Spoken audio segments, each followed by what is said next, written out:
So in this video, what we'll attempt to do is extend our previous basic graphics project to include 3 handlers which you will, for now, and probably for the foreseeable future, need for doing graphics. So these handlers include stuff to set up the GL buffers. We'll talk about that later. Set up and load and compile shader files, and also to do some shader handling, compiling the shader and so forth. So yeah, we'll set those up. So within our project, create a new Java package, and we'll call this handler.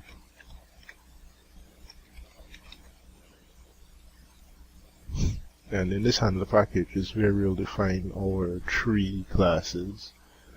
So the first class we're going to create, it's going to be called buffer handler. So new Java class.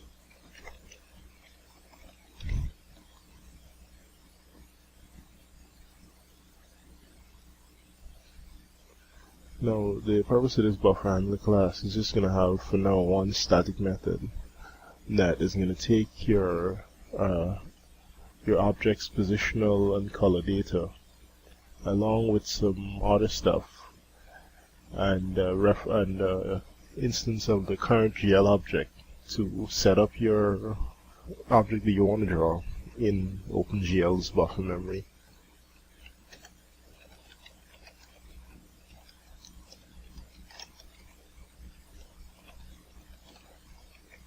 So this is going to take about 6 parameters or so, 6 or 7 parameters.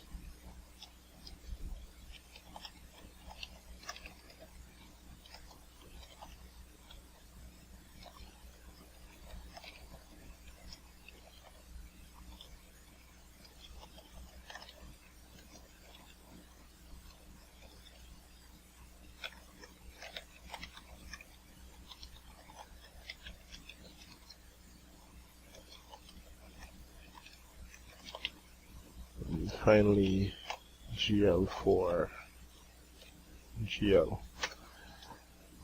Yeah, I seem to have a problem here. This did great. So that should be fine. So the first thing we're going to do is create the buffer objects.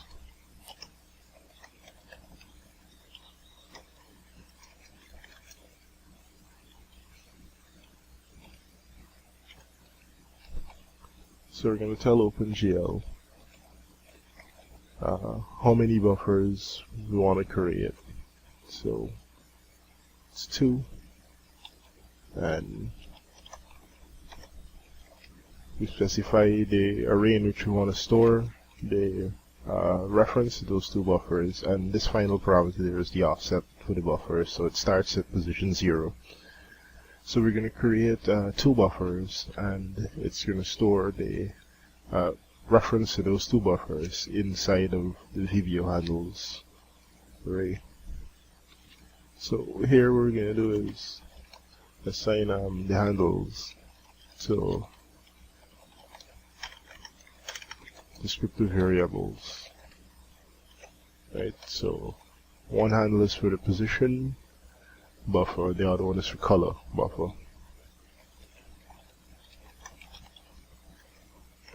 So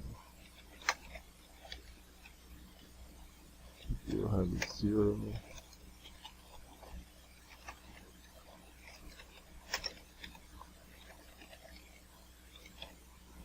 The video handles 1. And then now we'll go ahead and populate the position buffer. So we need to combine that.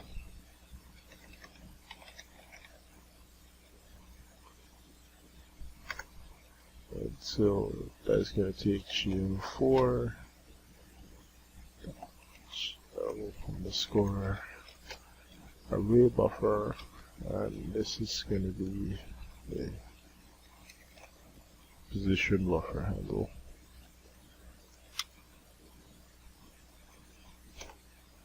So now we need a float buffer.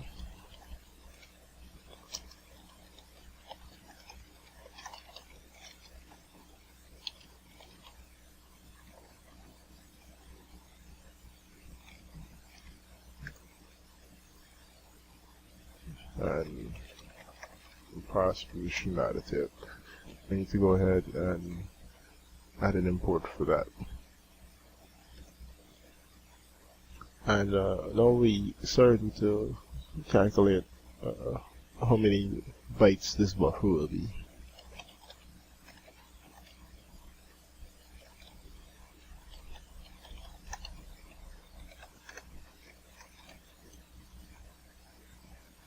Right, so float serve size 4.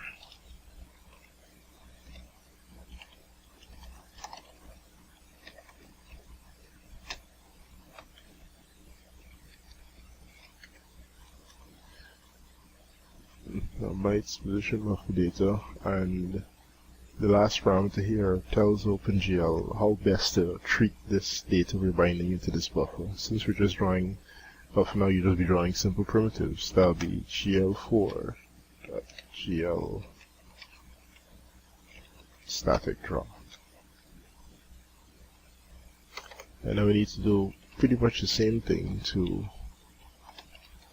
populate the color buffer.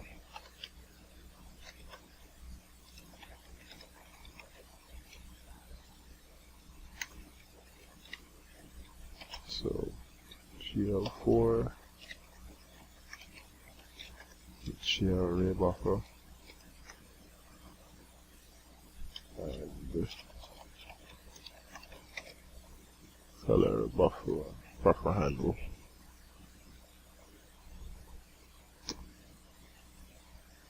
Right, once again the same thing. Create a new NIO buffer.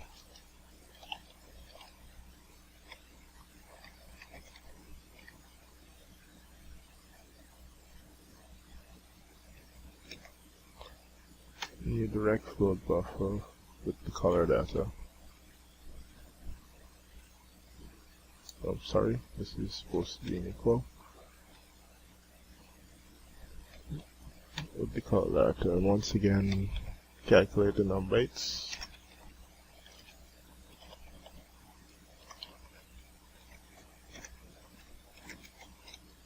Multiply that by 4. Oh.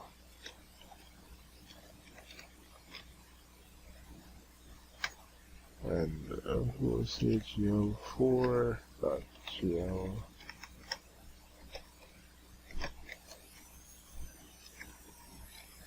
array buffer. This is the bytes color buffer data, and once again we're going to tell OpenGL to treat this data as static. Right.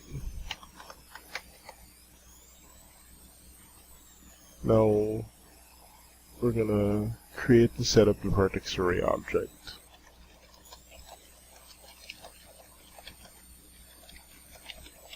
This will be our vertices. So gen vertex arrays. One of those into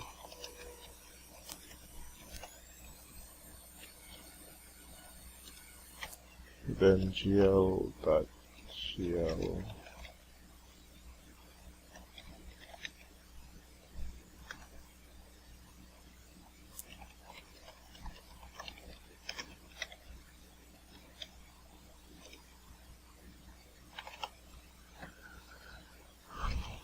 and then finally enable the vertex attribute arrays. So we'll say gl.gl enable vertex attribute array, vertex position index. So this is for vertex position.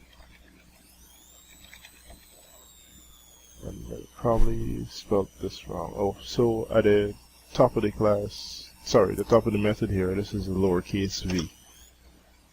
Right? So vertex position, and then we'll do the same for color.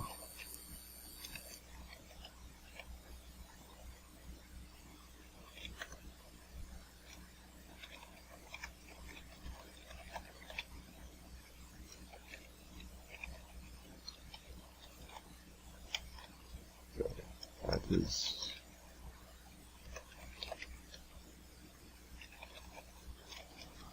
this is vertex position. Right.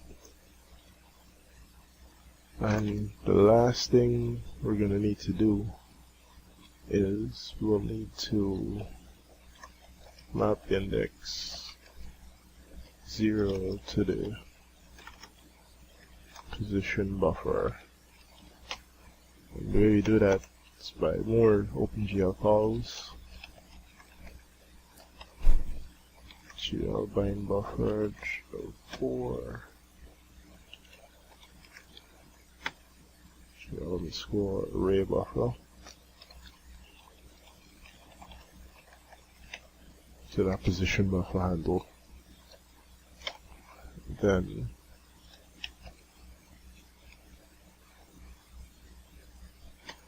so this is going to take a couple parameters.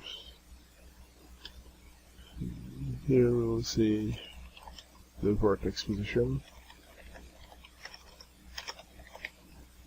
where it is, and we're going to see how many vertices are in that position, which are 3, type of data, which is float, the OpenGL float, and do we want this data to be normalized? We're going to say false, and specify these other attributes. Right. Let me get to this one. And then finally, we'll do the same.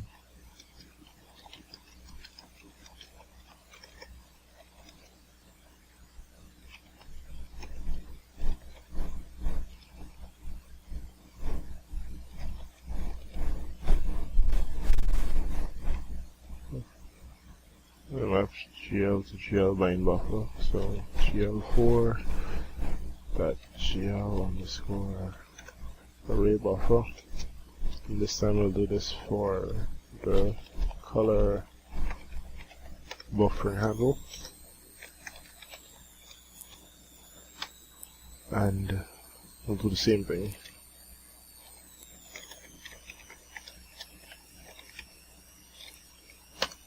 GL vertex attribute pointer.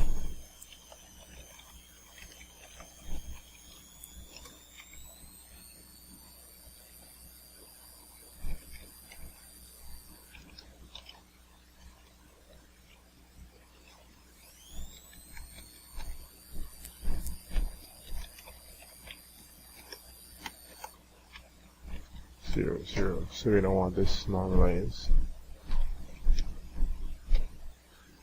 Right, and this is all that you need for our buffer handler for this point. So the reason we do this in the class is that you really need to do this for every position and color information you're going to draw for every shape that you might want to put on screen. And if you don't have this in a method, and in this case I decided to abstract it out to a class so there can be this clean separation. If you don't have this there, you would have to do this every time for every bit of position and color information that you want to draw onto the screen. And this can get really long and really tedious to maintain, so this is why it's part of the basic setup. So we're going to define this here and just reuse it in future projects as we need it.